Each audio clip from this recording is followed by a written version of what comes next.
Welcome to Total Retail Talks, your podcast channel for retail knowledge.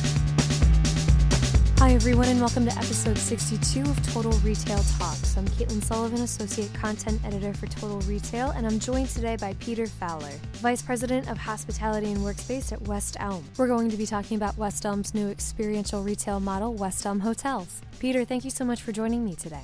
No problem. Thanks for having me.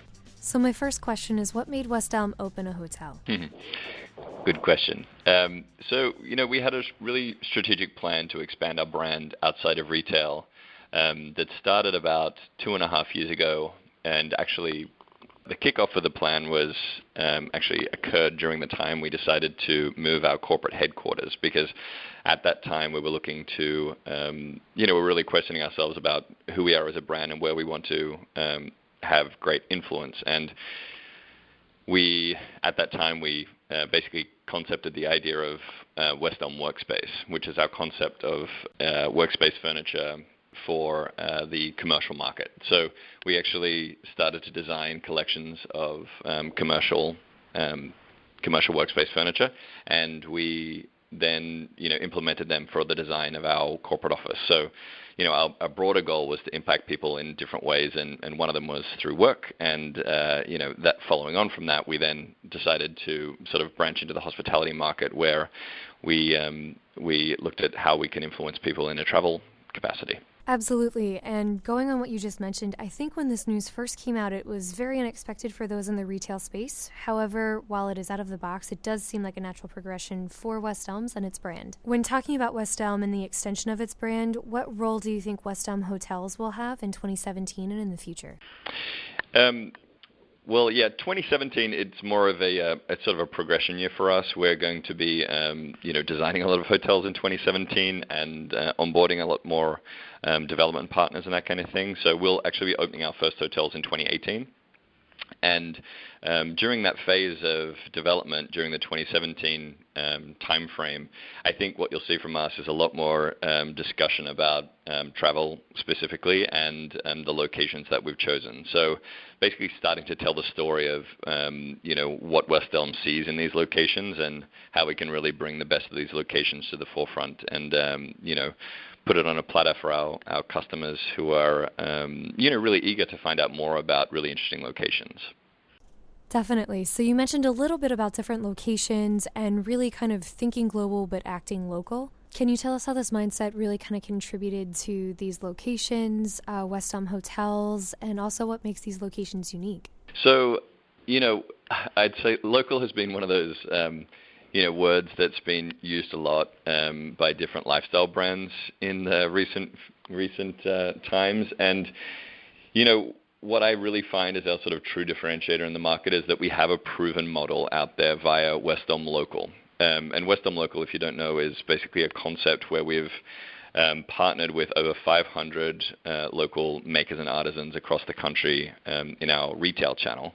And, the goal there is really to build businesses and build a very unique bond between, a large, retail brand like Williams-Sonoma Inc. and get down to like the smallest of brands and see how we can help each other out in terms of, they're inspiring us with product and we're inspiring them with marketing and all sorts of other capabilities that we sort of provide business guidance to. So if you imagine that kind of rolling into the hospitality space, we're looking to take that into local employment. We're looking to take that into, what local artisans we get to sort of craft the internals of the millwork in the spaces, all the way through to what's stocked in the minibar. I mean, it sounds great, and it sounds like there's already a few key cities that West Elm has chosen to test out this market. Can you tell us a little bit about them? So it kind of ranges over a few years, actually. So we announced five cities in our launch, which were Detroit, Savannah, Minneapolis, Indianapolis, and Charlotte.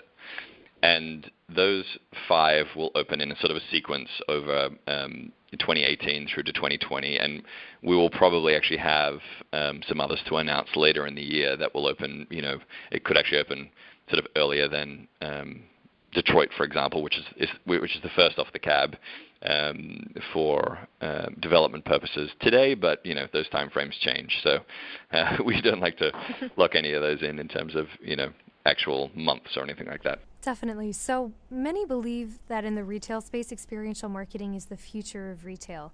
Consumers are shopping in storefronts and expecting a true one-on-one experience. And I think West Elm has certainly taken it to a new level with a hotel. What are your thoughts on experiential retail as it pertains to West Elm and the trend for the future of retail?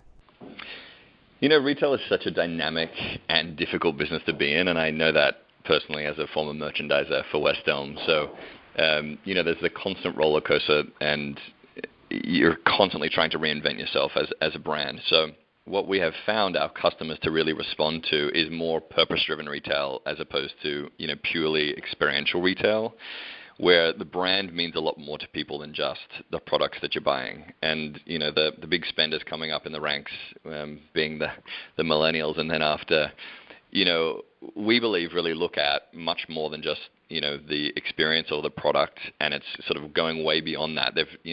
We've never been more transparent about our activity, and we're very proud of what we do in the world of fair trade sourcing and handcrafted and, FSC certified woods, and that kind of entire package together just sort of creates a brand that I think people are very attracted to. And then when you have brick and mortar stores, you also have a very robust e-commerce platform, and then you have we have an opportunity to go into people's workspaces as well as, hospitality experiences like hotels. That really what we see as sort of the powerhouse that will, push us to that next level. No, and I agree. And you mentioned something as well as experiential retail is the purpose-driven retail. And you're seeing that so much recently, and I do agree that that is a way that retail is going as well. And also kind of listening to what you're saying, you're talking about verticals are blending together between hospitality and workspace and retail. It really attributes to brands trying to be truly omnichannel. Part of that is that we hear a lot of brands saying that they try to reinvent themselves while staying authentic. I think West Elm, with the new hotel and its efforts to engage with local makers, has absolutely been able to stay authentic. What are your thoughts on how West Elm is doing in all channels to not only be omni-channel, but amplify its authenticity outside of the hotel? The way we like to think of that, everyone used to think of that in terms of channels, your selling channels. So we used to have catalog, you used to have stores, you used to have e-commerce, and you used to have, all the other little fragments that could make up, including call centers and all that kind of stuff. Really, for me, that means breaking down all those walls and giving people the product when and where they want it with the service mentality that they want it, how they want to interact with you. So, my job in the sort of commercial world of West Elm is to basically branch across those pieces and look at what we have as an offering in total and basically serve it to people where they want it. So, for example, the purest sense of omni is when you look at a product and you walk into a store, and then you can walk into a West Elm workspace showroom and say, sort of point to one and say, I can deliver both of those at the same time, and I can deliver that in the service mentality that you expect from West Elm. So I've loved that opportunity to work with, our commercial clients and sort of bridging those gaps, because that's kind of beyond the idea of just having omni being e-commerce and retail, because it's really talking about, further beyond the way you sort of provide product and you market the product. We're also talking about the way the product is used, whether that be a commercial environment or a residential environment. Well, Peter, thank you so much for joining me today. I really appreciate it and cannot wait to visit one of these new West Elm hotels, soon to be open in the future. And also thank you to our audience for listening in. For more information, check out our podcast channel page at mytotalretail.com/podcast for show notes. Total Retail Talks is available on iTunes and Stitcher, but please remember to subscribe to our podcast channel page as well. Lastly, to catch up with us on all things retail, be sure to check out our Twitter page at mytotalretail or on Facebook at facebook.com/mytotalretail. Thanks, and I look forward to you joining us on the next episode of Total Retail Talks.